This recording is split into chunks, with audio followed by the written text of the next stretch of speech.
Yes, sir. Yes, sir. I don't have a question per se. I feel compelled to make a comment, though, that's in my mind. As you well know, in the chemical world, when two or more agents come together, usually there's needed in order to form a reaction, a desired reaction, a catalyst. And I'd like to say that in the few preceding months in Houston, those chemical agents have been groping, trying to come together. And I think that indeed last night, you were the agent that would probably cause the reaction of a positive mood on the part of some black folk in this city. And I think that's manifest today. Some of us are getting together who have not been together in a while. Also, I'd like to say that with respect to the Honorable late Elijah Muhammad, that it would behoove any black person in this country to look closely at information that we're given in this framework. We should wonder or look at those people who have gone before as leaders, who has talked about the least. Out of all of the coming from VC, Sojourner Truth, people that some black youngsters know about, of all of the people who have sacrificed and dedicated their lives to our betterment, there are two who stand out that the least is known about. One is the Honorable Marcus Garvey. Two, and who of course came on the scene at the turn of the century. Two is the Honorable Elijah Muhammad, who was with us in the flesh just a few years ago, but who we know the least about, who the white man, in terms of the TV, the books, the whole thing, has put out the least amount of information on. That's not accidental. The person that he wants you to talk about the least is the person that you should study the most. Because it is actually, this thing that we live in this country is in reverse. We're looking at a film that's going backward. In other words, when the white man says red, we should look for green. When he says black, we should look for white. When he says white, we should look for black. Just the opposite of what, because it's like a slick crap shooter. It's just the opposite of what he said, is what you should look at. And if he has written many books on the life of Malcolm, if he has written many books on the life of Martin Luther King, if he has made movies about certain folk, if he has put certain things on TV, then you find out who he's not talking about. And you'll be right on time. Right on the beat.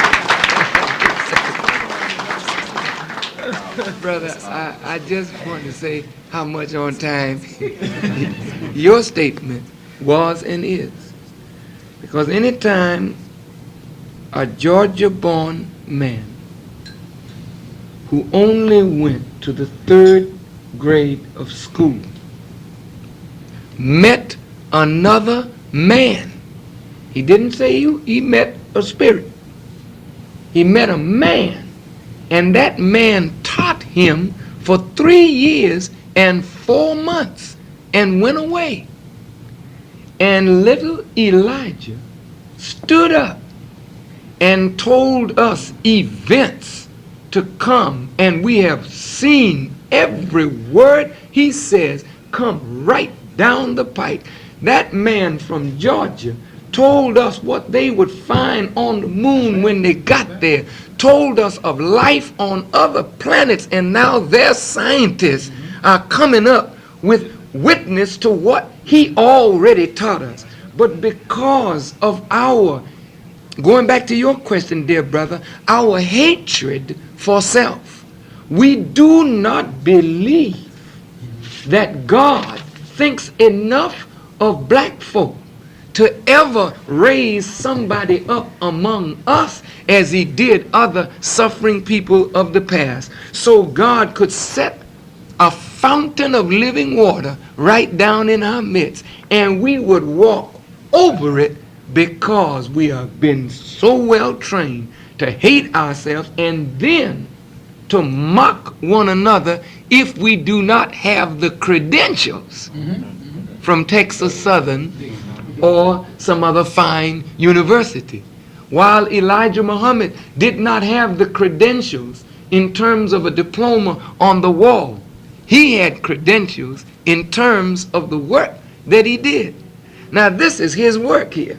We are clean men who fell in the mud. And he called us out of that mud once and cleaned us up. I tell you, it's a modern day miracle. I smoked reefers. I don't have to tell you what I did. We are brothers. That's all I need to say. We're brothers.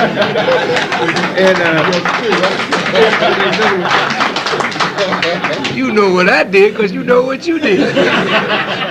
Maybe he's still doing it. I don't know. But I mean, this man caused me to stand erect, morally correct, where I would not take advantage of a black woman.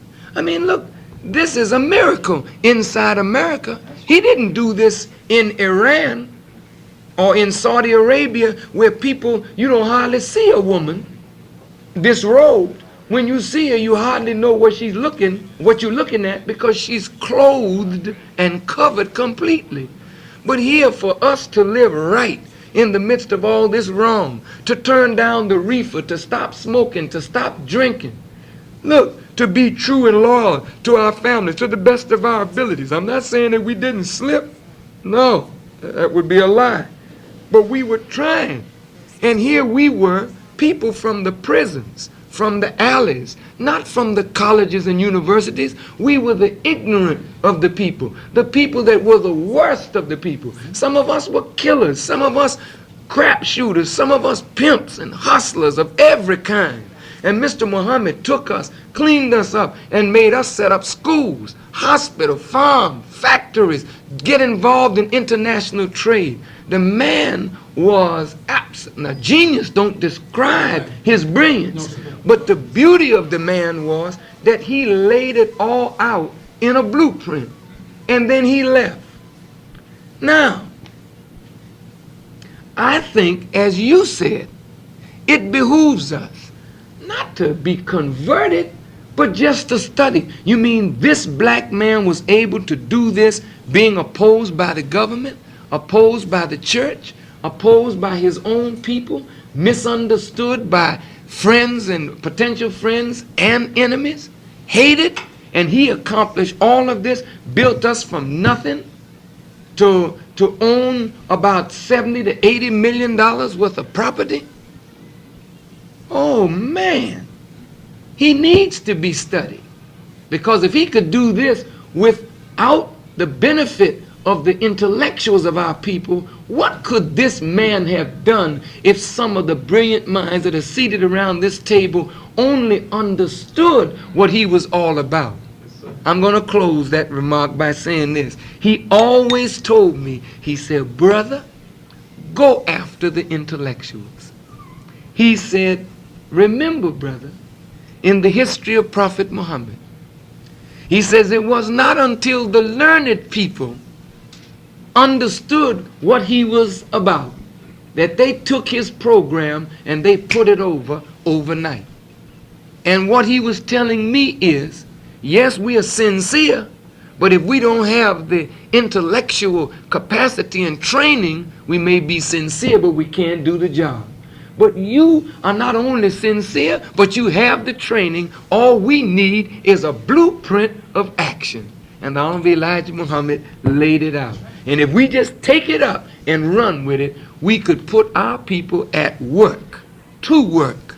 Within the next 5 years, we wouldn't have any unemployment among us if we followed the teachings of the Honorable Elijah Muhammad and the program that he laid down for us. So you're right, brother. And that's why we become dangerous, because we want to lift his name up to get our people to thinking about him again. And that's what they don't want. Thank you, brother.